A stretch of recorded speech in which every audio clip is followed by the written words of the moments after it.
I'm not going to play doctor on TV or radio, but I am going to play journalist here. I just have questions here, Dave, and I'm confused here. Let me start with Sunday. I know that the Dolphins were quick to say no concussion, but you still had an injury that led Tua to react the way he did on the field, and it felt like that sort of went away. We were focused on no concussion. Help me understand in the moment sort of what it was like and then how we got to this point today. Yeah, well, in the moment, I was at the game against Buffalo where his head hit the ground. He was pushed back, head hits the ground. He gets up, he's woozy, falls back to the ground. Like everybody, we're conditioned by now to say he has a concussion. Okay, and he went off the field, and it was near halftime, comes back out, and he's warming up. And, I'm shockingly watching him put a helmet on and go. And now, look, remember, the NFL has a doctor in charge of it. It's out of the team's hands on some, and it's out of the quarterback's hands. The doctor looks at him, examines him, puts him through protocol.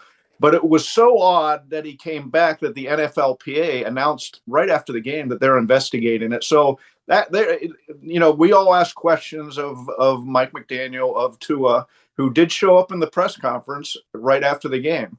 And it was a normal press conference. There wasn't any, thing that made you think something's wrong. Monday, same process, ask questions. By Tuesday, he's limited in practice or whatever the official word was, but the idea was he's going to play again. And so that led to when the game stopped being a game on Thursday night. In your column, you quote a concussion expert warning against playing Tua and said the decisions were unbelievably stupid. Expound upon that. And this quote or quotes from the concussion expert came out prior to last night's game.